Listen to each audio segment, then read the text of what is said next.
What's up, guys? Feed you information here. So in the pre-market today, General Mills posted their earnings, so we're going to go ahead and cover that, and then we're going to go over the new valuations and the revenue. So let's go ahead and jump into this. So we have Q3 non-GAAP EPS of 0.83 that beat by 0.14, meaning the estimate was 0.69 by analysts.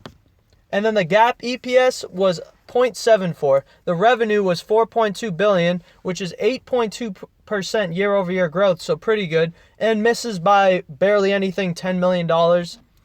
And then to go deeper into it, we have General Mills reports organic net sales growth of 1% in Q3, North American retail sales flat at 2.52 billion, and operating profit increased 12% to 582 million.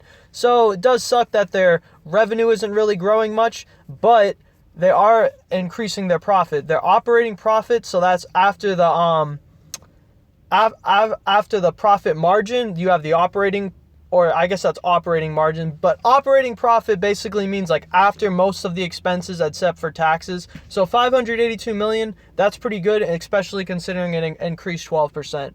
Then we have convenience stores and food service sales advanced 3% to 472 million, and operating profit again increased 15% to 97 million. Europe and Australia sales down 8% to 433 million, and operating profit fell on this one to 11% to 24 million. Asia and Latin America sales decreased 2% to 428 million. Adjusted gross margin rate improved 170 BPS to 34.2%, so that's really good. Adjusted operating margin rate expanded 230 BPS to 17.4%. And then to go deeper into it, net sales lower end of 9%, adjusted operating margin. I think, yeah, that's all just kind of covering what I already mentioned. Oh, sorry. So fiscal year 2019 guidance. So what they're expecting by the end of the year, they're expecting organic net sales lower end of flat to 1% up. Net sales lower end 9% up to 10% up on a constant currency. Adjusted operating margin upper end of 6% to 9%. And then adjusted EPS flat to only 1%. So not the best numbers, but I'm long-term with this company. They still have to pay off that debt from the Blue Buffalo acquisition, and you're going to see that in their debt over equity ratio. So let's go ahead and jump to the valuations now. So this is Apple, so we got to go down. So right here, we have General Mills with a market cap of 28.2 billion. A price over earnings of 14.37, a forward price earnings of 15.14. It needs to be below a 20 to get a check, so it is, so it gets the check.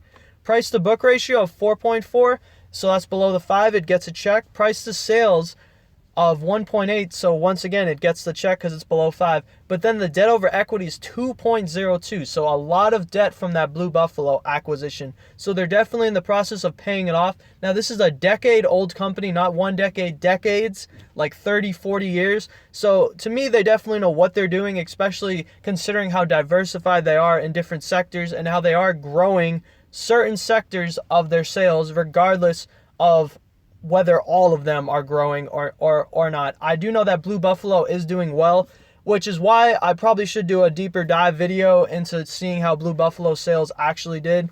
But for now, we're just going to do this small recap.